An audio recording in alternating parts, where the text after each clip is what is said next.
Ready graphics? Ready theme? Good evening. For your information tonight. Hi, I'm Jesse Mullins. And I'm Lauren Milberger. And this is FYI, the Murphy Brown Podcast. If you wish to lodge a complaint, press 3. Much like God, Murphy doesn't prank people more than they can handle. Frank, don't eat the donut. Oh my gosh, Craig Bierko, heartthrob of the 90s. And on today's episode, we'll be talking about Season 3, Episode 8, Rootless People. Hello, hello, hello, and welcome. Welcome, rootless people, or roothead people. What? It's okay if some of you are, I don't know. Hello, people who might be ruthless, or have roots. Well, and Ruth. When I think of this episode, I just think of the Bette Midler movie Ruthless People, which I know is not really what they're referencing. It's just a saying, Ruthless People. But and we do love puns on this show. We love a pun. I actually loved thinking this title for a while. It's quite clever. It is very clever. It's layered. Or as I like to call this episode, The Murphy Who Cried Wolf. Oh my gosh. It's an episode of comeuppance. And she deserves it. You know, yes. There's something that recently on a podcast that I found, it was an old podcast, but that I found recently, where Candice Bergen said that she particularly would be at the writers to make sure that Murphy learned something in the end, that like she didn't always win, so to speak, for her bad behavior. And I thought that was really interesting because that's something we talk about, right, that is important to the show. And it seems like she was the driving force to be like, I know it's a comedy. She should not be rewarded for her terrible behavior. Yeah, and I think there's something really jumping ahead a bit, but like the idea that this is such a great way to teach Murphy a lesson because while the stakes are very high, there's also no actual danger. Yes. Like we're never worried that she's actually going to get hurt. This is the most like irritating way you could be. You could have to face what you've done to yourself and people's trust in you. A lot of that is not just in the writing and the casting and who these guys are who are kidnapping her. It's also the fact that Murphy is never afraid. Yeah, I'm fine.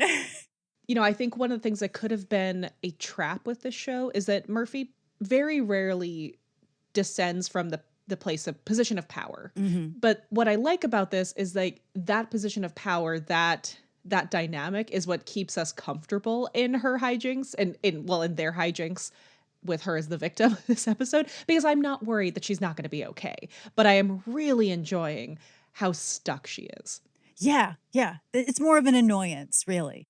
Watching her know that she knows exactly how to get out of this and that it might just take some time is also fun because we're like, yeah, she's fully capable of exiting the situation if she needs to. Yeah, and she believes in their cause, right? She knows that they're harmless for a lot of reasons other than their personalities and the way that they're doing this. Their sweet, sweet personalities. Yeah. So this episode is a little complicated in the writing credits. So the story by Lisa Chernin and Cy Duquesne and Denise Moss, obviously on staff this year. But the teleplay itself, the written script, is by Cy Duquesne and Denise Moss. Now, this could be a technical contract issue where maybe it was a spec script or a freelance person where it was written so much or changed so much, right, that it becomes a shared credit, or it is an idea that they came up with together. We asked and no one could really remember what the credit issue was, but it's interesting how sometimes it can just be, it can just come down to legally with the WGA how credits go. Credits are fascinating. They can also be exhausting and frustrating, but they are really fascinating when you look at this, like who literally gets the credit for what element. It is directed, as always, well, for a limited time. We're getting to the point where we might not say as always soon. We're getting there. You know, we have a whole other season, but like it's getting closer. Directed by Barnett Kellman, and it aired November 19th, 1990.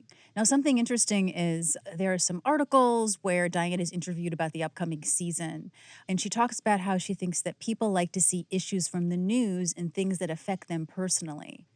The topicality of our shows is one of my favorite things about Murphy Brown.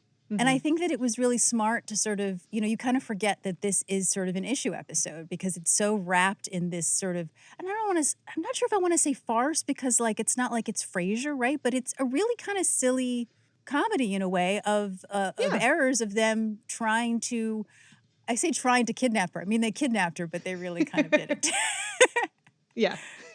Yes, and as a reminder before we start, You can watch this episode. You can go to our website, and there's a link on the homepage. Please do. And then let us know if you agree with some of our thoughts as we go. All right. So we start with our, again, I want to say usual montage, but you know what? Not so usual these days. No. It is sort of something that doesn't necessarily connect to the episode except for sort of easing us in, which is why I think it was cut from syndication a lot. And I am only seeing this for the first time a couple of years ago. Isn't that weird? It's It's weird to have stuff like that happen. It gets me really excited. I probably saw, actually, I shouldn't say, I probably saw it when it aired, but because I didn't record it, I didn't remember that this was a thing. So we start with Mama Said by the Shirelles with the famous lyric, "There will be days like this. Mama said there will be days like this," as we open up on Miles buying flowers, we assume for Audrey. Oh, yes. On a very obvious Warner Brothers backlot. Incredible. Do you see the Rome columns in the background? I was wondering about that. I wasn't sure if they were supposed to like indicate a bank or something that sometimes Yes, have or like some, Washington, D.C. Corinthian Roman like that kind of thing. Yeah, I think that it's probably was something for that they figured would just look like Washington, D.C. But because I know the Warner Brothers lot, I was like, I think that's where they filmed a lot of the Ben-Hur stuff. Yes, I was looking at that. I was like, well, I think this is supposed to imply kind of like FIDI, the financial district kind of thing, where you have these like they were just like, people will buy it as these grand financial institutions. But long story short, Miles watches his car being towed away behind him. He tries to run after it and he can't get it. So Miles is not having a good day. He's having a day that Mama told him about. Mama sure did say. Speaking of what Mama said, so Mama said, funny enough, was something I had to double check with Lauren because we had an episode already called Mama Said, famously, and I couldn't remember if this song was in it or not. And I remember us having that exact conversation when we did that episode about why isn't that song in here? Too on the nose. Our folks here are not on the nose, people. We're clever. So Mama Said is a song by, as previously stated, the Shirelles. It was from the album The Shirelles Sing to Trumpets and Strings. It was written by Luther Dixon and Willie Denson. It was a top 10 hit, both on pop and R&B charts, released in 1961. It went to number 4 on the Billboard Hot 100, number 2 on the R&B chart. It has been covered by so many people. It has been covered by American Spring, Melanie, Dusty Springfield, The Stereos, The Growlers, Dion Bromfeld. My favorite fact about it is that it was the inspiration for the song Days Like This by Van Morrison. Oh, interesting. Because that makes of course, sense when you think about it. Yeah.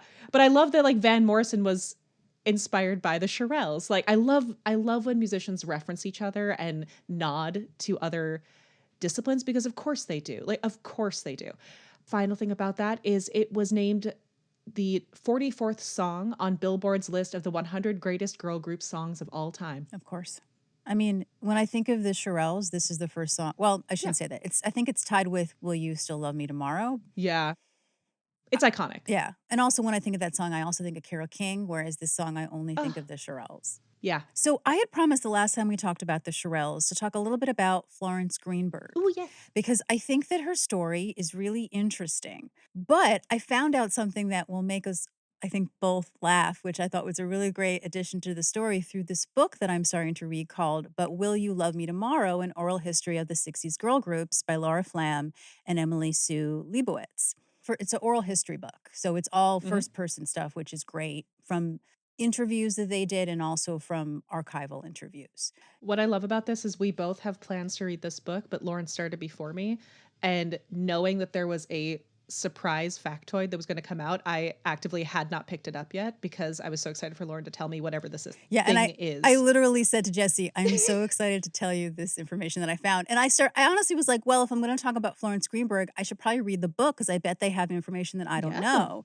Now, interesting enough, my first introduction to Florence Greenberg was a line item in the 90s because Bette Midler wanted to play her in a movie because, long story short, and I'll get more to it, Florence Greenberg was a housewife in her 40s in 1957, a Jewish white housewife who decided to start a record label, which in 1957, or at least the late 50s, was a big deal. Yeah, unheard of. She wanted to play Florence Greenberg, and En Vogue was going to play the Shirelles. Oh! I know.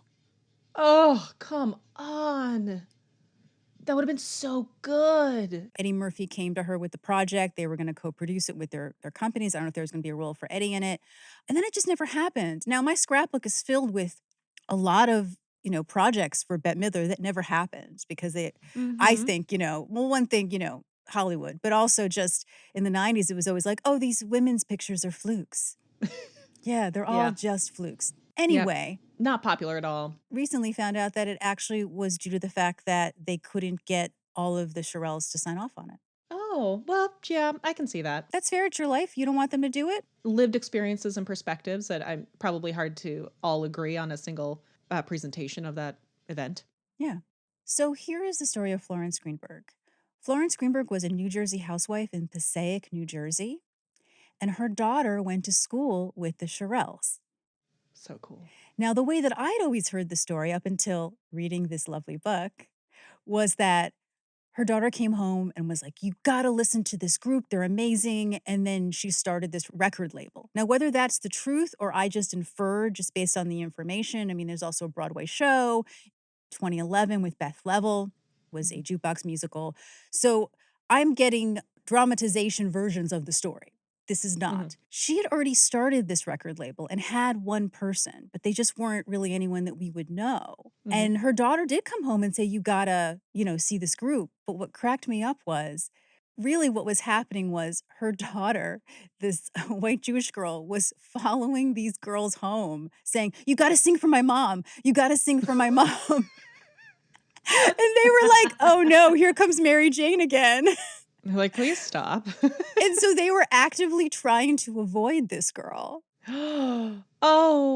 I mean, fair. Right? Fair. All the things implied in that, fair. Beverly Lee said, we got tired of her chasing us. We would separate sometimes saying, here comes Mary Jane. Oh, God. Yeah. We would dodge this girl. We would go a different way home from school. I mean, that's fair. So fair. Without hindsight, I'd be like, girl, stop. And even when they were like, well, who's your mom? What's the name of her record label? And she would be like, it's called Tierra. And they would be like, we've never heard of this label. Yeah, of course. Yeah. But what I think is lovely is that they really did grow very fond of Florence and that she was very supportive. They describe her as a very motherly figure. Even, back then to get your record played and, make it a hit, you had to physically go to the radio stations, sort of wine and dine them, not literally, but try to get them, convince them. And even the DJs were like, oh, she was like this mamala. She was like personable and like really fun and would give you hugs. And like, she was just like your mom. So her being this housewife actually helped. Now, that being said, she also had experience, having worked for political campaigns. I'm not really sure if it was like she was paid for it. Most likely she probably was volunteering, but I don't have actual, confirmation on that. And then so they released I Met Him on a Sunday, and through everyone's hard work, it became a big hit. She went on to start Spectre Records after selling, unfortunately, the Shirelles contract to Decca. I'm sure to probably make her money back, right? Then Decca was convinced that the Shirelles were a one-hit wonder and sold their contract back to Florence. And that's how she was able to start Spectre Records. Wow. She discovered Dionne Warwick through Burt Bacharach, who brought in a demo with her singing, the Isley Brothers' Twist and Shout, the Kingsmen's Louie Louie, Walk On By, You'll Never Fall in Love Again, Raindrops Keep Falling on My Head.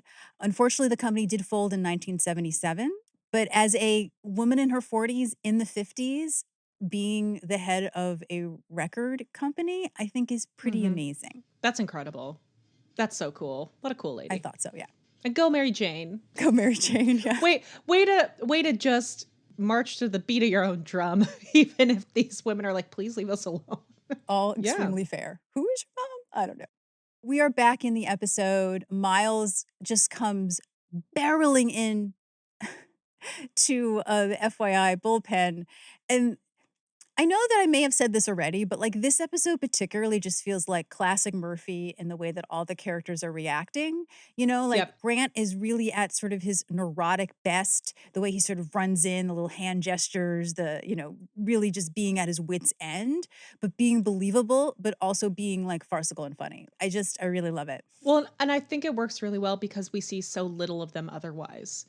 That it was like, for the little bit that we see of them, they're going to be the most like typical of their character to really like cement the ensemble. And then they're basically just not in it the rest of the time. Yeah, which we'll talk about in a little bit about, is this a bottle episode or not? So it? Murphy's not in her office, and Frank is also waiting for her because it seems that someone, Murphy, put a handicap sign on Miles's car, and he spent half the night getting his car out, and he had tickets with Audrey to the Royal Lipizan Stallions, which Oh, is pretty much dancing horses. Yeah, which I didn't know. I had to look it up. I had never heard I of love them. dressage. It's so cool. It does look cool. In fact, Miles is upset that he missed the dancing sideways routine, and then he does his little hooves with his hands. It's quite impressive. He's really upset. I looked them up, and it said that they were still around. Also, the Google business said that it was temporarily closed, so I don't know what that is, but they apparently have been around for a while. Now, Frank is upset because Murphy has been paying his dry cleaner to take in his pants an inch. This is horrible. It's my favorite thing about the list of pranks that we get is they are also specifically perfect for each one. Yeah. The playing into Frank's neuroses by taking his clothes in. There's that phrase of God doesn't give us more than we can handle. Much like God, Murphy doesn't prank people more than they can handle.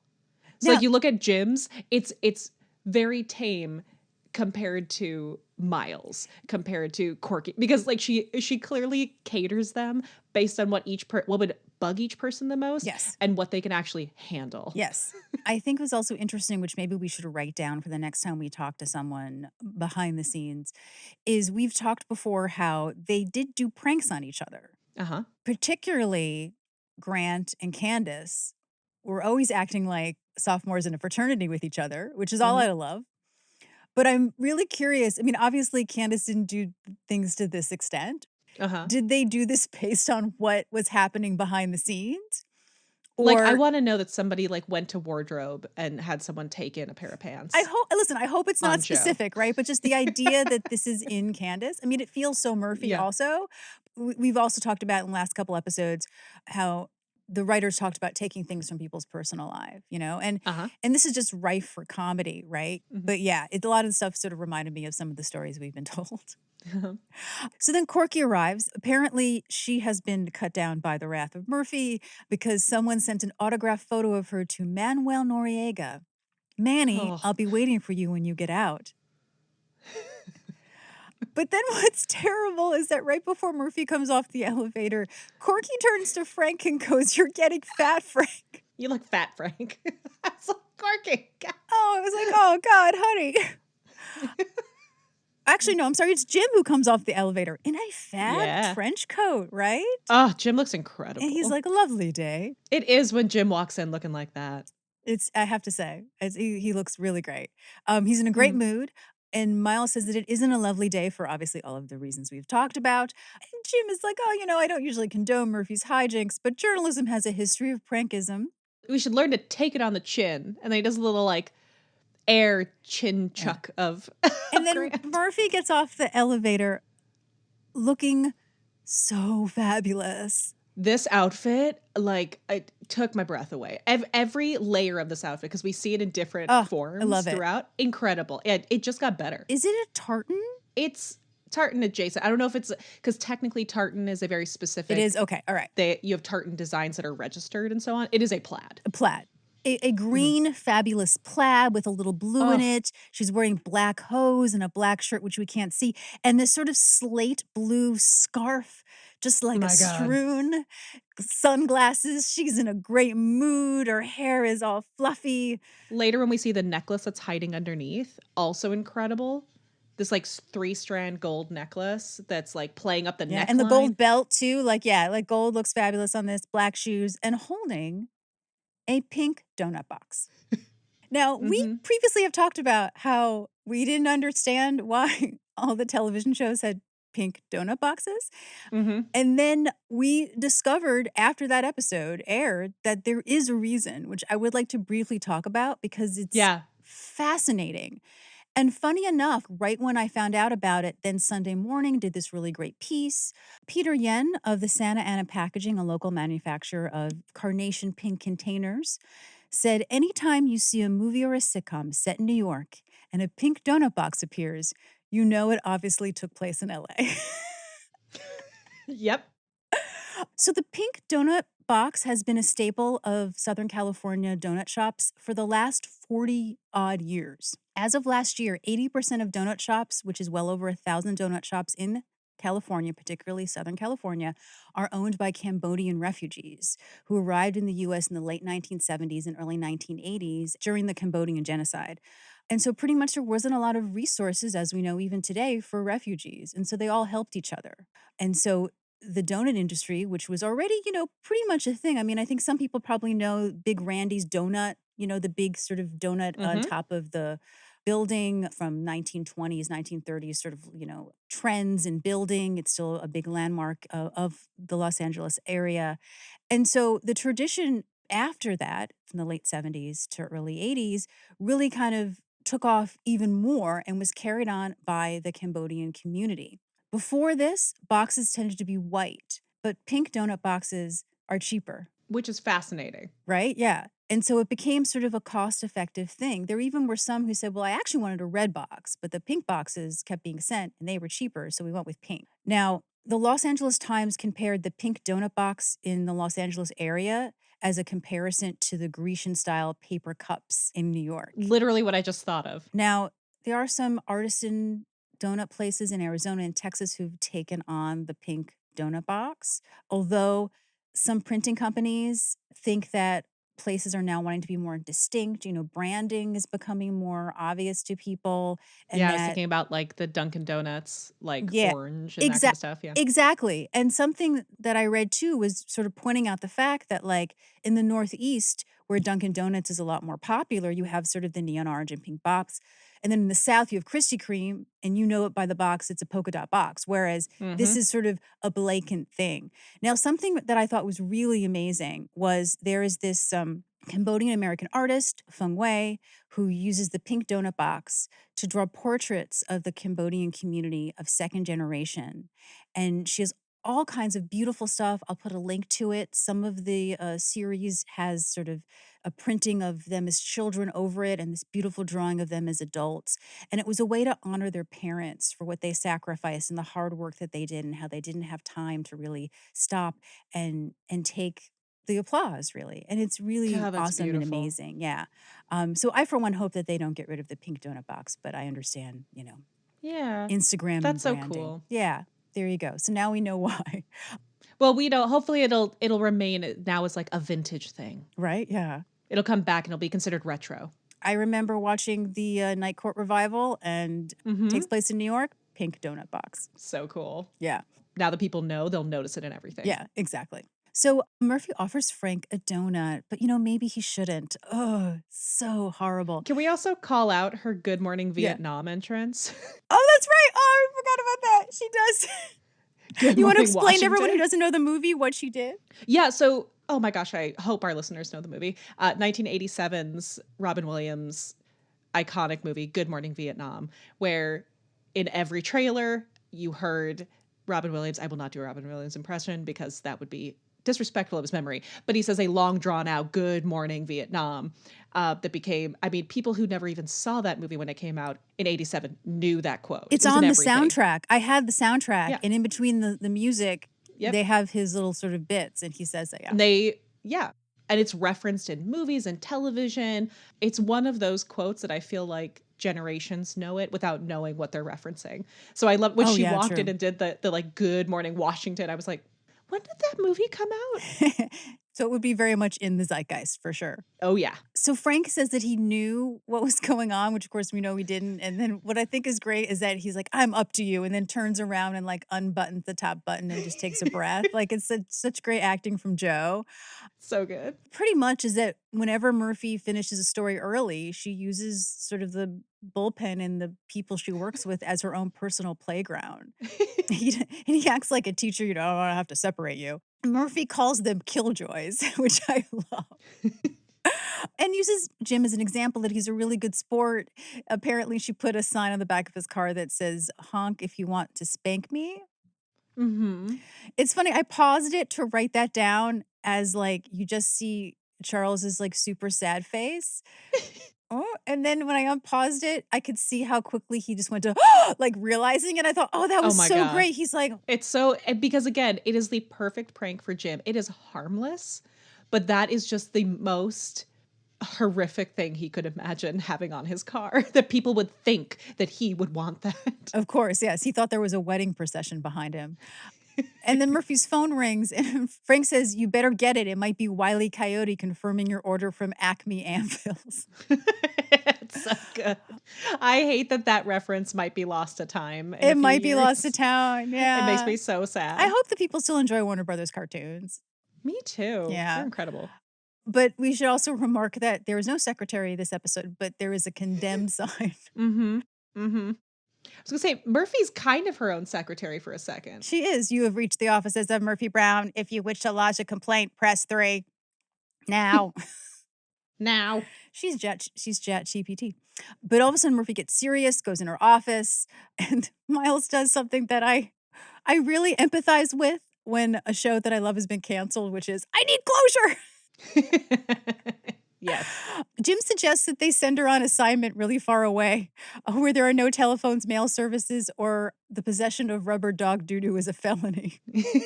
It's so good. Corky just is at her wit's end. She can't live like this. Frank says that she's going to get them in their beds while they're sleeping. And then he does something so stupid. He eats one of the donuts He eats the donut. with sprinkles. Frank, don't eat the donut. That donut is from the before time, Frank. That Jeez, donut is I from the know. before. He just said she's going to get them in their beds. So Murphy runs out. She has to go. And she says, to show that, even she knows when she's gone too far, "Don't eat the donut with the sprinkles." To which Frank just drops it like a hot potato and tries to, he doesn't spit it out though, but he tries to Nope. like get it off his lips. And yeah, I think he's going to spend some time in the bathroom. That's my guess. I do believe, yes. Yeah. So we cut to what we find out is the exterior of the building that FYI is in, which is actually very interesting because we don't usually get the exterior. We don't get the street level. We get street level of Phil's, but we don't get street level of the FYI offices building. It is a true 80s, 90s Winnebago. Oh, the detail on this is so great. All I can think of is Randy Quaid in Christmas Vacation. Oh, yes. Like, this thing is lived in. It is not brand new. It has seen some time. I was also sent to, I just realized how many times Winnebagos or their non-brand name cousins are featured in like 80s, 90s So much. media. Because I then also went to Frasier and Oh, Daphne yes, and yes, Niles. Like, yes, I yes. immediately was like, I know the insides of these things so well from just 80s and 90s media. And then we cut to the inside, which, by the way, this Winnebago is a TARDIS. This thing is enormous. You see the size of it from the outside, you get inside, and wow, that is some cushy living. That central living area is quite large, studio audience. I was like, oh, we're suspending disbelief here. We see 3, I would say rather despondent young men sitting on the couch. And I wrote, biggest Winnebago I've ever seen. There's a knock. They yell, "Who is it?" They're very nervous. And we hear Murphy Brown from the other side of the door. The leader of the group, de facto at this point, Alex, played by one Craig Bierko, Craig Bierko! leaps from the couch to go answer, thanks her for coming, introduces himself. Another one who we haven't met yet immediately, nervously demands, what if she's been followed? Before we get into what they're talking about, Yes. just for those. We got to talk about these actors. So it's hard to introduce Craig Bierko. It's also hard to call him anything but Craig Bierko. Yeah. I don't know if I've ever really called him Craig or Bierko. He is Craig Bierko, a heartthrob of the 80s, 90s, and today. A tall drink of water, especially in like this era of Craig Bierko. Like, This is his era. wow, what a tall stud he is. We were just talking about this before we started. I don't know where my crush on Craig Bierko as a child began, but Cannot remember. it's there. He has been working for decades. I feel like he just might have been that guy, like Matthew Mhm. Perry, who was Yes. just in everything. It's just that Matthew Perry then got a lead show that lasted Yeah. for long and people knew who he was.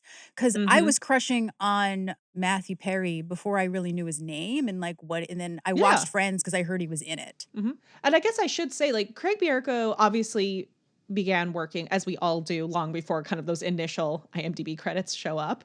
Yeah. But he really started working at the very end of the 80s.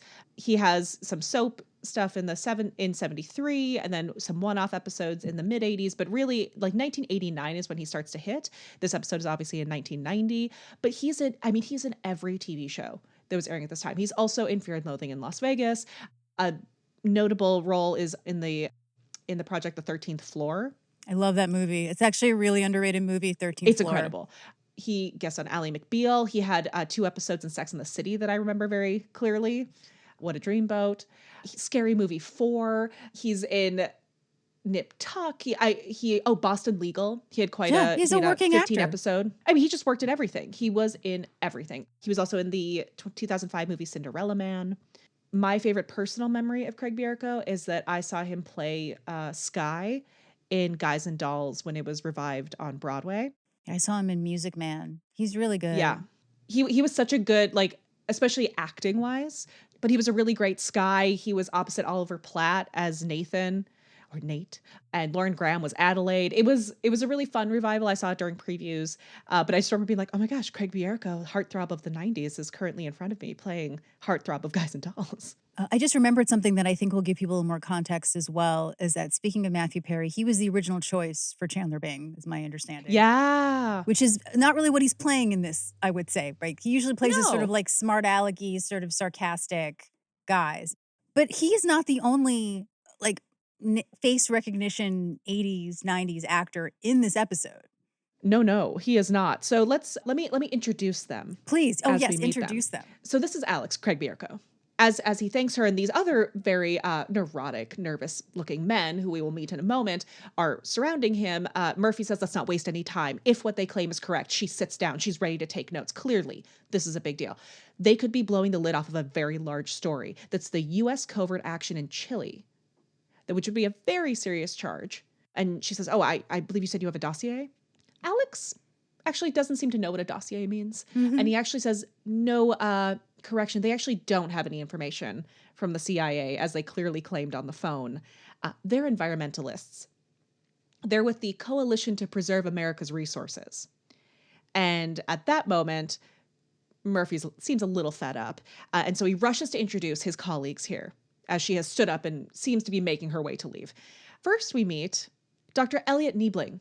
This is a microbiologist who truly wilts under the direct gaze of Murphy Brown. Yes. Oh, her beauty is too much. It's so funny. It's that thing of like this incredible, stunning creatures and near you, and like you can kind of make your way, but the second they look at you, and it happens later, as long as she's not looking directly at him, as long as he's not interacting directly with her, he might make it through this interaction. But the second that he has to actually introduce himself, I think everyone will recognize Dr. Elliot Niebling, as played by Curtis Armstrong, who I think at this point, when this aired in 1990, more people would know Curtis than they would know Craig. Absolutely. Yeah. No, absolutely. Curtis was born in Detroit, Michigan in 1953. Researching him for this podcast is that he comes from real acting training. He did Shakespeare, worked in a lot of regional theater.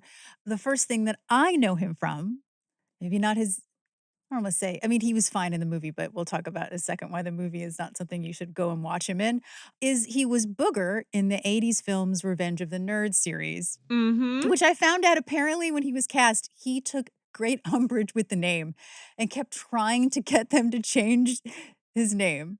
He says now everyone calls him Booger and he's fine with it. But his first film is Risky Business, which is like, wow, man. What a first, man. Yeah, and he has some famous lines in that film. That's from 1983 with Tom Cruise. But he also went on to do some real 80s classics with John Cusack, Better Off Dead, One Crazy Summer. But I think that most television fans will know him from his series regular role on Moonlighting. Yeah. Starring Sybil, not Candice Bergen Shepherd, which was a star vehicle for Bruce Willis. Oh, yeah. What's great about the timing of this episode is that right now, for the first time, you can go on Hulu and you can watch Moonlighting. And I Highly recommend it. When I tell you, I am just waiting for the rewatches of Moonlighting to hit TikTok. Like, I am waiting for social media, for the people who are suddenly see it's there and start watching it to start reacting to it in today's lens. I cannot wait. I feel like it's going to hold up. Well, and I think it does a really good job of, it was very current of the time, but I think it also holds a very, this is of its time. Oh, lens absolutely. later, But I don't, you know? I don't think it's going to be as offensive as the Revenge of the Nerds films, which are super rapey. Exactly. I think I think Moonlighting, you're able to kind of hold it within the lens of when it was made easier. And I also think it was not as offensive in retrospect. Yeah. But listen, there are a lot of things that, we see a lot in television that had never happened before. Like, this is a dramedy. This has breaking the fourth wall. There's music. Like, it's a lot of things that later on you may not realize influenced the television that came after it.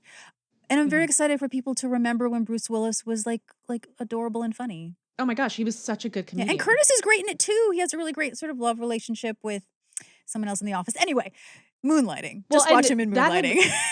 That had been airing before this episode of Murphy Brown. So people really knew him. In fact, some people might be like, oh, he's guest starring? It's a really meaty part in a big television show just because he used to be a series regular. Well, he's guest starring and he's not the leader of the group, which is very interesting, but it makes sense with how they cast these types. Yeah, but he tends to sort of play these sort of like outsider, nerdy, kind of characters. And it makes sense that he wouldn't be the leader from his character type that he usually plays. Yeah. Oh, absolutely. Based on the writing of it, but I think I could see people who don't understand the creating of an ensemble group being like, why did this notable guy get the smaller part? It's like, oh, it's not about that. He was cast perfectly. Yeah. And listen, he's continued to work. He's been on everything from The Simpsons to Third Rock from the Sun to Supernatural. He was in the Ray Charles biopic. He played the head of Atlantic Records. He's just a really great, working actor.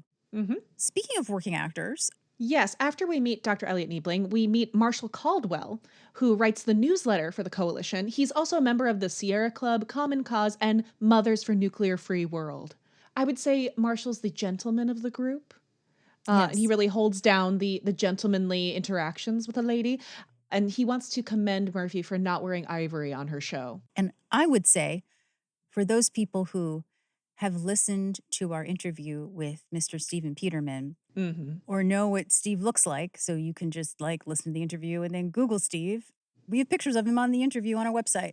That this is an actor named Andrew Hill Newman. And although he didn't move to LA until 1990, I feel like he would have gone up for every role that Steve, when he was an actor, would have auditioned for. And every single role. I would like to know if they knew each other, because we have had stories of Steve saying, oh yeah, I knew all these people because I would see them at auditions. And so I wanted to hire my friends and my colleagues. I wanted to give them shots, now that he could, right? But yeah, this is like a Steve role to me. I also really want him to play a relative of Kevin Sussman. Oh, yes. Now, what's interesting about Andrew is that he has gone on to be pretty well-known, prestigious writer, as well as occasionally still acting. Now, what I thought was funny is his first on-screen role is as the funny janitor at the end of Mannequin. Yeah. It's a big film for me when I was a kid with Kim Cattrall. Highly recommended that everyone should watch it. But he made his Broadway debut as an understudy for Nathan Lane and Doug Henning in a show called Merlin, which, if you know interviews with Nathan Lane, he's always mocking that his Broadway debut was in the magic show Merlin with Doug Henning, who was this famous magician at the time. Yep. But he did national tours of Barnum and Big River and Master Harold and the Boys.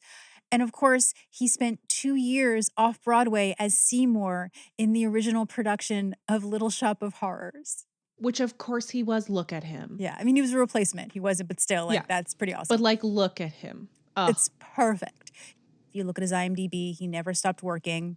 Yes, he was in Murder, She Wrote. We got one. There you go. We got to get one an episode. In 1997, he wrote sketch and monologue material for Saturday Night Live. He landed his first staff position in 98 for UPN series, Guys Like Us.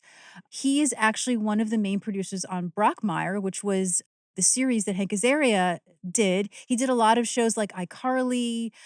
Drake and Josh, a lot of things that a lot of people I think listening grew up on, at Nickelodeon, which, eventually Steve went on to work on Hannah Montana. So this was a really great little rabbit hole to go down and learn about. Like, he's had a really awesome career. I mean, we talk about this a lot, but I love being able to highlight actors like this who you might not know right away by name. You might be like, oh, that face seems familiar, but then you see how truly connected and prolific these people are, because this is something that came out of the recent strikes, is that the majority of working actors who are out there, you don't know by name and by huge credits. Like, they are working. And this is somebody who has had a career that is, I find, more enviable than a celebrity. This is an incredible career. Absolutely. And this is what the strike was for, because what was happening for writers and actors alike, but for this situation, we're going to talk about Andrew, right? His career as before the strike was something that was becoming impossible because of the way that the money structure was happening because of streaming. And so this was to save the career of actors like Andrew coming up in the pipeline. And it's just great. I love that we get to hear more about them. Yay. Yes. So Murphy is not moved by their greetings, and she goes to leave. But then they begin what is clearly the pitch that they have been bringing to any journalist who will talk to them. Alex begins. They've been fighting to save Las Rivas for 6 years. It's one of the most pristine stretches of wetlands in Oregon, and it's about to be destroyed for a 5-acre commercial development. Elliot tags in. Thank you, Alex. Now, this commercial development would drop millions of gallons of waste products into the waterway each year, creating a black hole of what used to be a rich ecosystem that represents the very womb of our existence. There's a half beat, and then Marshall just goes, they're going to build a Sizzler. Which sidebar, is Sizzler still around? Huh. Because that is a reference to me that I'm like, oh, a Sizzler. I don't know if I've seen a Sizzler in 15 years. Yeah, I was going to say yes, but then I realized I was thinking of the Red Lobster in Times Square. Oh, me love a Red Lobster. So, what? So apparently there are only 107 locations in 10 states left. Sizzler. Which it started in 1958. This is courtesy of, NPR. The name of the article is called Pandemic Fizzle. Sizzler Steakhouse Chain Files for Bankruptcy. Oh, no. That's such a good headline, though. Well, thank you for researching that for me. You're I needed welcome. to know. Keep going. So Murphy says that they didn't have to lie to her to get her interest. She says she cares about the environment. I separate my trash. I try not to use disposable products, and I never order a glass of water in a restaurant unless I'm choking. I know I don't have time for this, but I don't understand why that's bad for the environment, because is like the production of soda and wine less of a carbon footprint than water? Or is it because we're in an area that's known to have droughts, so you don't want to use too much water? Oh, you're right. This is a joke about California that is not relevant to us in where we grew up. Unless we're wrong, someone tell us. Tell us, yeah. And Marshall says he knew she would help. And this is where he says, you have kind eyes and you smell like sandalwood. Which is such a benign line, but I found it so funny. I had to write it. I thought it was so funny. So Murphy says she will take the materials, she'll check them out, and she promises that if they check out, they will cover it when the show has an opening. Alex insists she doesn't understand. There are bulldozers ready to go. They need this story on tomorrow night's show. Murphy, and what I love is we know through her history with Jake, Murphy is very sympathetic to these causes. I was so thinking about Jake. He's even got the same, I think that the jacket he's wearing is something that Jake wears in the finale. I really think this is kind of just a glimpse to who she would have been with in her younger days. Yeah. She says she'd love to do that, but that's not how it works. Tomorrow's show is already set. As we know, she's had a lot of free time because she set up that interview. She says she wants to do an accurate story. So to do so, she needs to fly there herself, interview the parties involved. She needs to sort out the facts. And as she's listing these things, sweet Dr. Niebling just goes, I knew it. I knew it. She's giving us the brush off. He says she's just like all the other news people. Last year, the media couldn't wait to traipse all over the countryside, taking pictures of spotted owls and dying forests. Now they're all onto something new, like this Twin Peaks thing. Who cares who killed Laura Palmer? So she says that's a low blow. She does care. Give her the research, but she's got to go. Yeah. They're afraid they'll have to detain her. Can I just say, though, I love that she's like, Plan B, what's Plan B? It's not one of my necessarily favorite episodes, but this is actually one of my favorite performances by Candace in this whole episode. Later, when she's eating is some of my favorite work that Candace has ever done on the show. It's in my diary. It's incredible. Oh my God, I love it so much. The eye thing? So yes. The eye thing? Yeah, we got to talk Yep. about the eye thing. Oh my Agreed. God, yeah, okay. They say they're afraid that they'll have to detain her, and she bursts out laughing. She's like, what, kidnap me? And they say, yes, kidnap her. And what I love is these three, just, are the gentlest men. Stand in a wall with their arms crossed, basically blocking her from the doorway. And she says, come on, guys, I know it's a good cause, but eco-terrorism isn't the way to get what you want. She looks around at the Winnebago and says, and let's be honest, we all know you're out of your league, and just gestures at the Winnebago. And Alex says, don't underestimate them. They've tried to work within the system. They've petitioned, they've protested, and now they've been pushed to their limit. They are desperate men. And I love it because this is some good Bierko where he goes from like funny to like genuinely, like speaking very sincerely. And I also feel like, because obviously we don't really get to meet these characters for more than just this episode in this particular high pressure situation. But the fact that they all vote on it, that it's like, we are a democracy, we are the good guys, like everything's going to be fair, is like so telling of their dynamic. And I thought that was such a great little thing. Oh, yes. And she hears that, she looks around and she says, you have a duckmobile. Desperate men don't have duckmobiles. Now open the door. At that moment, Elliot, not the one I thought would actually instigate the kidnapping, screams, take off, Sydney. Apparently Sydney is the driver that we never meet, who's at the front of the Winnebago. I kind of do love that we never meet Sydney. Everyone kind of goes flying around. Now, I want to just take a little sidebar. Yes, please. To talk about eco-terrorism. Yes. We won't get too into it, but because this is long and complicated, and to be completely honest, I don't want to go too in depth because a lot of things are alleged. Fair. So I don't want to claim anyone is a terrorist within reason. First and foremost, the important distinction for me is the difference between environmental terrorism and eco-terrorism. Oh, interesting. Okay. Environmental terrorism are terrorist attacks directed against the environment. Eco-terrorism is an act of violence committed against basically humanity in pro-nature. Okay. So the simplest definition is the eco-terrorist movement, developed primarily in the 1980s, though a lot of it began in the 60s, involves members of a predominantly middle-class background who are in deliberate contrast to the mainstream ecological and animal protection groups which, according to eco-terrorists, have not achieved any radical change in the protection of the environment. So these are a lot of people who, like he says, they've tried to work with the system. They have petitioned, they have protested, they have tried to get articles out. And all of the things that they're told are the rational, calm, democratic, societally acceptable ways of being heard, they don't feel are doing what needs to be done. I mean, we just, relatively recently, for example, there was a production of Les Miserables on the West End. Yes, great in London, example, yeah. And oil protesters got up on stage and interrupted the Act 1 finale by chaining themselves to the stage and protesting.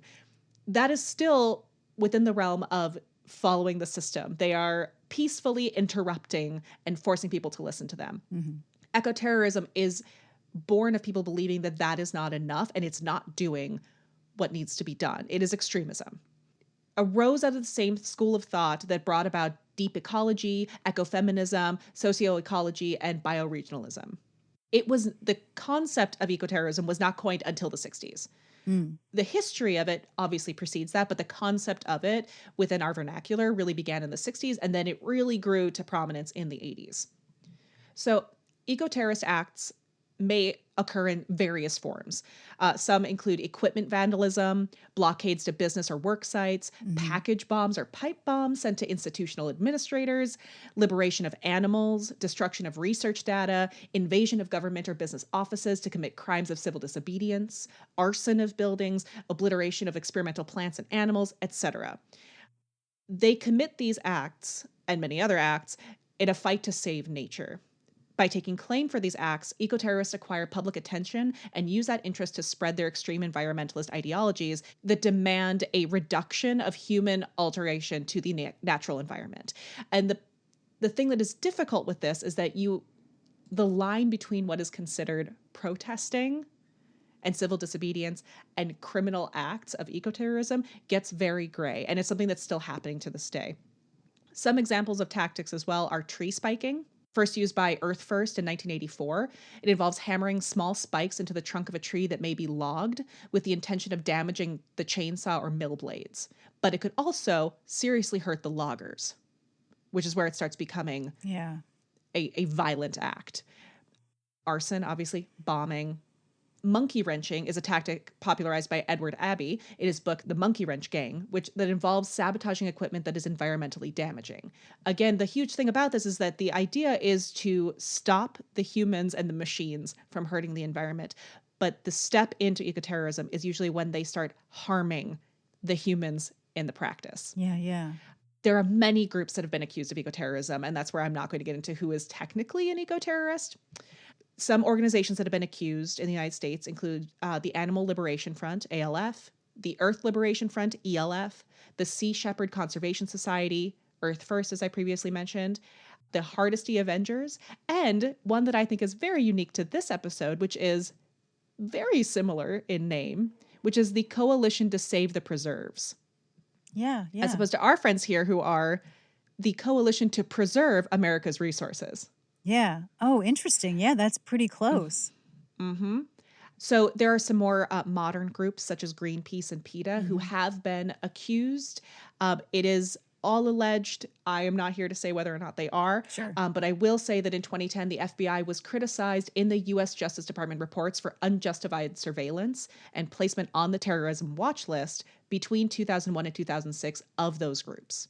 So it's become a thing where people are proactively assuming eco-terrorism with groups that may or may not be interested in that, but who definitely kind of tap dance along the lines of protest and criminal disobedience. Speaking of the Coalition to Save the Preserves, it was mentioned in FBI testimony as a group that was responsible for a series of arsons in Arizona. Using similar tactics to ELF, they caused more than $5 million in damages. So it's a difficult conversation to have, and it's a slippery slope, but that is still an ongoing conversation. For example, spiking trees became a federal offense in the United States in 1988.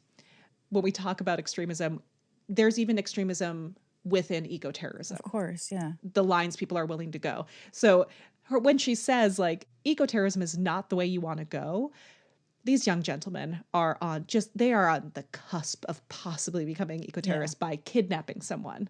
But it could get so much worse. And I genuinely don't believe any of these young men will become eco-terrorists. But I do think that they believe they've been pushed to a point where they have to do something radical that could be considered illegal. Now, I think a lot of the gray area comes from who decides what is illegal and for what reason. That's where the gray area lands. Yeah. So thank you for listening to my TED Talk. Please go research it yourself. It is very nuanced and extensive. Yeah, as much of life is. Mm-hmm. So we're back in the Winnebago. Many hours have passed. It's been 2 hours. It's been 2 hours that Murphy has been sitting in a moving Winnebago with a bag on her head. And you know what? She deserves it.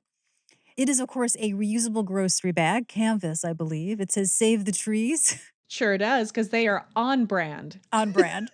And she's tied to a swivel chair. They're arguing over a map because they're obviously lost. And then we get another Gary Hart joke. Yeah, we love talking about Gary. And this is where we see that Marshall is being very sweet, right? He's like, "Can I call you Murphy?" Sweet Marshall. Yeah. And she's like, "Get this bag off my head." So they decide to park. They take the bag off of her head, and there's a great thing where she goes, "What is in there, old broccoli?" And then she spits. Again, the physical comedy from Candace in this episode is just, is fantastic. Mm-hmm. Very funny. She says that they're not going to win. They're not going to sort of strong arm her to do the story, consent to this. But she still, has them call Phil's, to which Phil doesn't want to hand the phone to Miles if he doesn't get a last name. Because apparently Smith doesn't sound like a real last name. But he's fine with Alex Trebek calling on a payphone at Phil's. Yep. But go, Phil.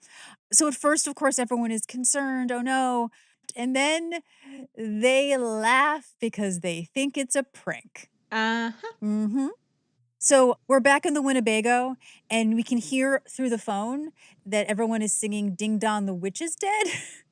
To which one of them goes, "These are your friends?" And they talk about how they should have really taken Joan London. People love Joan London. People And love Murphy Joan London. starts defending herself that she's clever and witty and people find her fun to be around.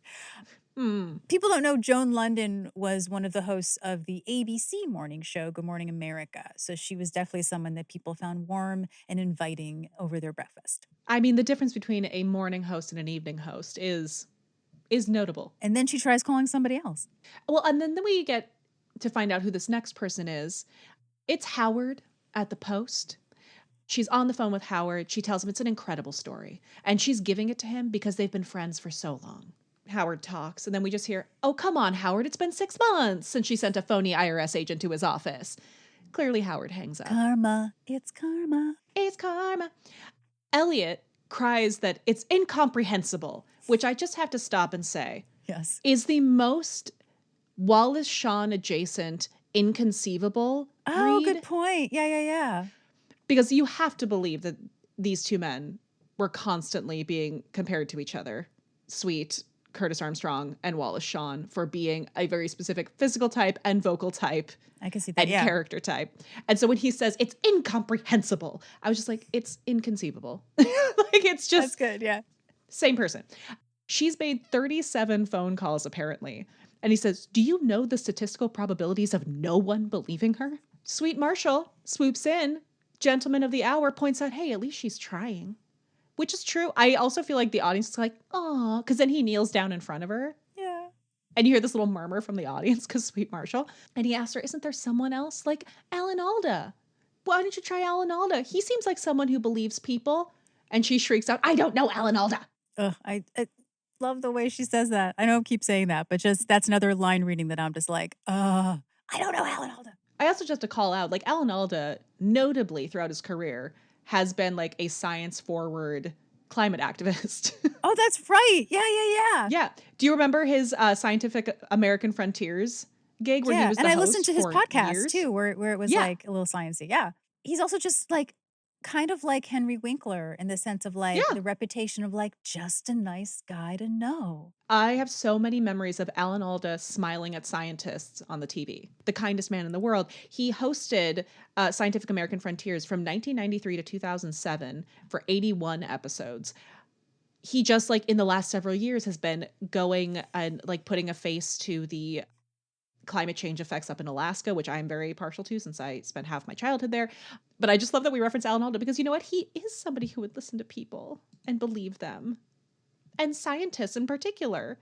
They say she doesn't have to yell. She says, "Yes, I do have to yell. Yes, I'm yelling. I'm yelling. I'm yelling. I'm yelling." And while she's just yelling that she's yelling, Alex returns with some food. Oh, does he? And she's starting to dig in at the little table. And that's when Sweet Marshall, realizes that Alex brought back a plastic bag. Frustrated says, "Okay, yeah, he forgot the canvas bag. Okay." It was on Murphy's head.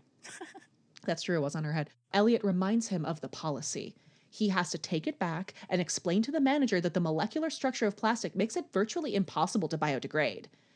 And one of my favorite Craig Bierko lines, "Yeah, I'm really going to explain that to a kid wearing an I Love Satan t-shirt." And this is when we start to see what we were referencing earlier when we said that Murphy's not in danger here. She always has the upper hand and the position of power, whether they know it or not. And she just starts chiming in casually from her meal and says, "Right, he's the leader." Of course, that doesn't mean he'll get less jail time, even though he's the one who got you into all of this.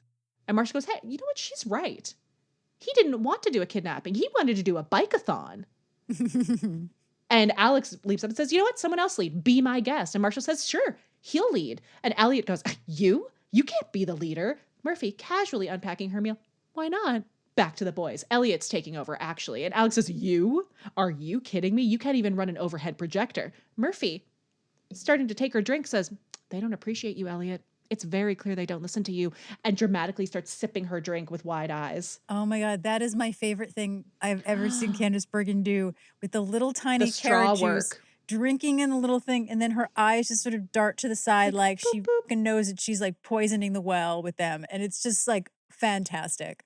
Well, and what I love is because Murphy is such a strong kind of dramatic character, we rarely get to see Candace play a soft hand tactic. Yeah. The devil on the shoulder of each of these men, so chill in the background, so chill, so in control, just sipping with her wide eyes. They haven't figured this out yet, so they start arguing more. And Murphy is just, we keep cutting to her just like sipping gleefully, This is just so quietly at her little table. their entire conversation, but particularly his, like, I'm supposed to be happy we're in Ice Age is coming, is like, this is so So still good. relatable. It's so relatable. That's what's like, I'm like, I am on these boys' side. And honestly, so is Murphy. That's what's funny about it. I think that's why the Yeah. stakes are so interesting, because she does agree with them, but she can't change the fact that she can't get the story out. Yeah. Chaos erupts. They're yelling over each other. And finally, Alex comes to his senses, yells, "Hold it," and stamps his foot. And Murphy's in this moment, Candace is so good, in that exact moment, her grin of joy of the chaos just drops so innocently, and we're back to big-eyed confusion. And he says, she's pitting them against each other, the old divide and conquer. And Candace picks up the biggest pickle, whole pickle, not sliced pickle, whole jumbo pickle, and just goes, "Pickle?" It's incredible. This is some of my favorite Murphy Brown acting ever. It really is. And I'm so glad you agree. And we'll put some clips. But obviously you can watch Pickle? the episode as well off of our website. But the thing that also gets me, that I just dawned on, is what a contrast this is to when she was kidnapped on the air. Yes. Obviously, because there is a gun missing. There is not a gun in Yep. this scene. It is very, Yep. very different. But it still goes to the point of which, like, it's not just that I can't do your story because I need to do the research. I need to talk to both Mhm. parties. I need to do my due diligence as a journalist. So that I ruined my credibility. Yeah. But I also am not going to kowtow to terrorists, right? No. Like, you're not going to force me to. So it's the same thematically. It's kind of the same. It's just that this is It actually is. an important issue. And before it wasn't. And she actually wants to get this out, but because we are in a dramedy here, she has pranked too many people in Washington, D.C. So some time has passed and we're still in the Winnebago because we have not left this set pretty much. Murphy is still unfazed by being kidnapped. She's watching television. She's complaining. She is becoming the kidnapper's worst nightmare. Uh-huh. She wants Marshall to be her remote control. At one point, there's a feminine hygiene commercial to which Murphy goes, "Oh, lovely, a feminine hygiene commercial. Hey, fellas, let me just tell you that not once have I played Frisbee on a beach while discussing freshness." I think about this line every time I see any sort of commercial about my period. Mhm. And then we get on to Larry King, which Murphy jokes that she should have called him, and they all realize that this is genius. Now, for those people who are not familiar with the 90s version of the Larry King show and not the Yes. Larry I'm on DuckTales Hulu version. I'm on DuckTales, Larry. I'm on DuckTales Larry. His show on CNN would have a section of it where people could call in. Yeah. And he would be like, "Bethesda, Maryland." You know, he would say where you were from. And Kevin Pollak used to do this thing on his chat show where it was like a game where he would tell people to do a Larry King impression, call out a strange town, and then say something personal about themselves that Larry had just discovered. You know, so it would be like, Kalamazoo, Wisconsin. I've eaten too much bread. And that's a stupid one. Yeah. But like, you know, it would just be sort of crazy like that. So apparently this is what he was known for. Because Larry King at the time particularly was a very, well, he is like a prestigious newsman. I'm just going to very briefly give people a little history who may not be familiar with Larry King. Who really, I think many of us, even the two of us, probably know from impressions on SNL, more of a caricature later in life as an older gentleman. Yeah. King is not his real last name, which I did not know. He was born in Brooklyn, Lawrence Ziegler, but actually changed his name when he first became a CBS staff announcer in Florida, which apparently was like a big market, after King's Wholesale Liquor. Sure. Yeah. And he was really kind of a local celebrity for a while. And what I think sounds like it's out of a movie. Like his first celebrity interview was because he moved there in like the late 50s. A lot of what we're talking about is like the late 50s, right? By the late 50s, he has this sort of mid-morning show on WIOD at the Pumpernickel restaurant in Miami Beach where he would just interview people who came in. And literally 2 days later, Bobby Darin, who had been listening and liking what was going on, just like walked in and he interviewed Bobby Darin. And it sort of started this sort of history of him being this celebrity interviewer. Gleason also did something very similar where he had a show by 1960 and Gleason was filming a variety show nearby and he would just kind of come in and helped him change the set and became sort of a mentor to him. So a lot is based on his talent, but also just based on sort of happenstance that he was like, oh, I hear Florida apparently has got a huge broadcasting community. I'm going to go there. During his career, he is said to have conducted 60,000 interviews. His show Larry King Live is the longest running television show hosted by the same person on the same network in the same time slot and is recognized by the Guinness Book of World Records. Dang. Because eventually he, in 1985, went to CNN with his show, which was something that I had not realized because it was like, oh, I only know him from CNN. He must have had a show before that. And of course he did. He retired in 2010 after taping 6,000 episodes of his show. And that is when he did the Hulu show in 2021. I've heard rumors that he was sort of pushed away because of his age, that he didn't really want to retire, which makes sense that he went and did a show, which is what I think people know him from. But there are tons of clips. There's a famous Carrie Fisher clip where she mocks men, Debbie Reynolds doing an impression of Meryl Streep. It was anyone from big political people to celebrities. It was sort of kind of like Barbara Walters, I feel like, for cable, wouldn't you say? Yeah. Time magazine referred to him as the master of the mic. And Larry King played himself a lot on television shows around this time. And he will come back to Murphy Brown later on in the run of the show. Oh, we sure will. Yes, he will. I love the fact that she calls and she's like, hi, Pat, can you put me on? Like she knows everybody, right? Oh, Like yeah. she knows Oh, yeah. whoever's answering the phones. But Larry doesn't believe her at all. We do find out that she's been kidnapped for 12 hours now. I should mention that. But apparently Murphy does this a lot. She called and pretended to be Salman Rushdie. And he goes, oh, a great journalist and a good buddy, Murphy Brown. So it's really not working. No, the second that he shows that like friendly affection for her, you're like, oh no. The second he recognizes her like as a friend, you're like, this isn't working. Yeah, you crazy kid. Ha ha ha. Let's go to the next call. It's like that. And so we now get to the point where Murphy has been such a horrible kidnappee that they open the door and try to get her to leave, which she doesn't get. What I love is the way that she goes to the bathroom and they're trying to figure out what to do because all of their options are gone at this point. It's not working. She's driving them crazy.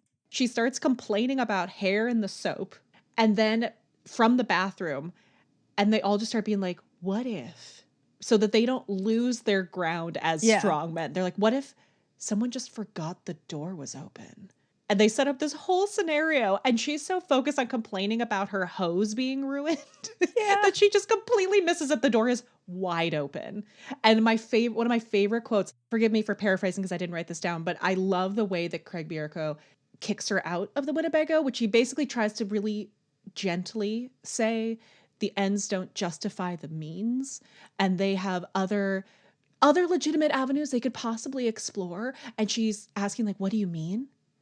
And then he finally just erupts on her and screams at her to get out. And he says they would rather go to jail, drive back to Oregon, or eat off the floor of a nuclear power plant than work with her. Ugh, and she is so miffed. I mean, it's so perfect for Murphy, right? And in the third season where we're like, we know her, we get it. Of course, she's going to drive them crazy that they let her go. I love the way she's just like, well, okay. She's so miffed. And then the gang walks by and it's like, oh, this is where you've been. Are you buying a because she Winnebago? asked, can you drive me back to FYI? And they're like, we've been parked outside it for hours. And the gang's like, oh, hey. And then she just pretends like it was a joke and like runs after them. It's so great. Yep. It's just so good. I love it. She's like, can I at least get a ride? They're like, we're already here. We've been trying. So here's a question about this episode, right? Which is something that I think has been a debate online, particularly because it has been brought up as a cause by one of my favorite critics at Vulture, Catherine, and I hope I say her name right because as a dyslexic, Catherine Van Arendunk, is that people have the wrong idea about what a bottle episode is. So before I tell you what she says a bottle episode is versus how other people say it, I would love to just quickly have this discussion. What do you think is a bottle episode? And do you think this one is a bottle episode? So here's the deal. I feel very pressured because we have an expert writing about it. Okay, I can just go to this. I was just curious your thoughts. But no, Yeah. but I what I like about this, because of course I know the thing you're referencing. I love that there's an actual test for it. Yes, which I thought we would take after we're done having this discussion. So for me, when I think of bottle episode, without claiming that I know the correct definition, when I hear bottle episode, it's an episode that I think the youths would call filler in a derogatory way. Yes, definitely been called that, yeah. Which filler I don't think is derogatory. I just think people have forgotten how to watch long form television. Agreed. But it's an episode that kind of takes place within its own bottle, within its own container. And sometimes it has like bookends or interjections of the world we're used to being in. Like we have the gang at the top and in interjections throughout this, but that the action itself often takes place within a small container that doesn't affect the larger series plot. I like that. And in that sense, I think that this is a bottle episode. But I wonder, based on what Catherine says, if it actually is. But here, this is what the definition. It says, usually it's as a result, the strictest definition, this is what Catherine says, of a bottle episode is an episode that's filmed entirely on one pre-built standing set, includes only main cast members, and is cheaper and faster to produce than a standard episode. But this isn't only on one set. It's not an old set, and it doesn't have pretty much any of the other characters. But as structurally, it does seem like it is a bottle episode, right? And I would say the main meat of the episode being the Winnebago is one set. Absolutely. Now, the biggest example of a bottle episode is most people bring up Seinfeld's The Chinese Restaurant, which if people don't know it, even if you're not a Seinfeld fan, you can sort of drop into it and watch it. And it's great. It really was the turnaround for the show that made people really pay attention to it. Now, what she says is that bugs her is that people are now referring to what are standalone episodes, like the wordless episode of Only Murders in the Building, the long, long time episode of The Last of Us. I would say Blink and Doctor Who is a great example, that they are not taking place on one set. They are just standalone episodes that you can watch and not have to know the entire series. You can sort of drop into them. And that I do agree with. So that's why I love Catherine. I totally agree with that. I actually appreciate the clearer definition for that reason, because I love standalone episodes, and sometimes they are world building and are used very cleverly. I think Doctor Who's a great example of some of these standalone episodes. Yeah, like a lot of them are like, oh, we're stuck in this freezer, or we're stuck in this safe, or like Community made a rule of it, of having them like stuck in the study room or stuck in, that kind of thing. Those are some shows have actually made that a form that they use often. That's part of like their comedy or commentary, which I think is really fun. She also refers to that the standalone episode also can be referred to as a departure episode, which then widens the description of it. I should also say that Catherine is a huge Murphy Brown fan and is like loves an excuse to talk about Murphy Brown, so that also helps too. So I love in the next section of this article, someone says, or it's a poses a question, can I call these filler episodes? She says, no, you may not. She says, well, okay, clip shows did serve the purpose of padding out a season. But filler, as it's typically used now, doesn't mean anything specific about a category of episodes. Instead, it's roughly deployed to mean, I thought this episode was boring, or this episode is doing character development, but it's not advancing the plot I care about. Yeah. So I really appreciate this actual definition, because I think it helps me having the categories of standalone or departure, bottle, and filler, although I hate filler and I just don't use it, but having that kind of delineation is useful in conversation. Yeah, no, it's really great. And I love that this is sort of the hill that she likes to stand on. And I recently, I guess it was a while ago, I saw on her Instagram, someone made her a friendship bracelet that says, it's not a bottle episode. Yes. And so now here's the thing. I think the word bottle episode, which I agree with Catherine, became a lot more in the vernacular because of Community. Yep. But especially with him actually saying it's a bottle episode. I do find it interesting that it's the idea to save money, which definitely makes sense. So we're going to take a test right now in real time from the Vulture article that will tell us if this episode is a bottle episode. Are you ready, Jesi? I am so ready. Okay, so question number 1. Does the episode take place entirely on a set the show regularly uses? So that's a no. No. To question 3, it's not the whole episode, but bottle episode do often have 1 or 2 small scenes that take place somewhere else. Yes. Does 90% of the episode happen on a set the show regularly uses? Well, no. So that's why it's a little like, okay, so no. Okay, but does the vast majority of the episode happen inside one interior space? Yes. We're talking about a single room, an apartment, or several rooms inside a home or workplace. Yeah, it does. Yes. Okay. Wait, not all workplaces are the same. Is this like the office building from Severance? A Byzantine set of hallways and rooms full of goats and dance parties that needed months for the light board to program? No. Nope. Is it just the show's main cast? See, that's why this is so hard, right? No. Well, I would say, like, I would argue if it was majority. So if it was like 3 of the gang and 1 guest star, but the fact that it's 3 guest stars and 1 of the gang. Well, that's the next question. It is the lead of the show. Right. So anyway, So it says, we're going to question 7. How many guest stars with speaking roles are involved? More than 3. No. No. No, not more than 3. So that takes us to, does the episode have other pricey add-ons? Nope. CGI stunts? No. Is the different form a standard episode of the show? Fewer people, just 1 standing set instead of 4, takes place over a shorter period of time? Then yes. I would say yes. It's a bottle episode. It's a bottle episode. I was not expecting that answer. I love this so much. There's a framework to what is a bottle episode, but I think it's more about what isn't a bottle episode as opposed to. I think that's the key. What I like about that is that we're grading on a curve. The thing that kept us from believing it was a bottle episode was primarily the number of guest stars. But that was the only element that really took it away from that. And the fact that an 85% versus 100%, but that's still passing. And I think it comes down to just like using the words correctly and a love of television to want to use them correctly. Just that like we so feel fun. About the difference between saying reboot and revival. There is a distinct difference. Yep. That was so fun. Yay us. Yeah, that was fun. Okay. All right. So any last things that you'd like to add to Rootless People? Only that I really do want a modern version of her outfit.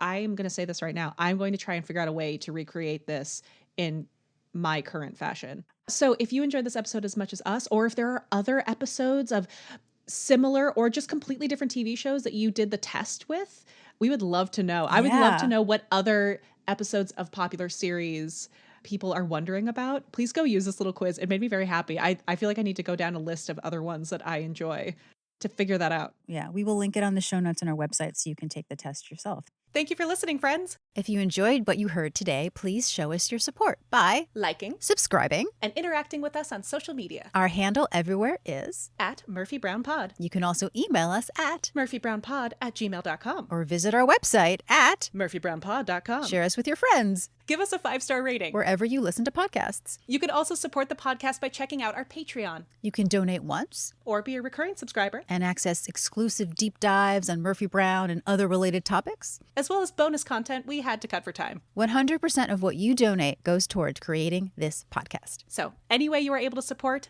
we deeply appreciate. And we'll see you next time. For another edition of FYI. The Murphy Brown Podcast.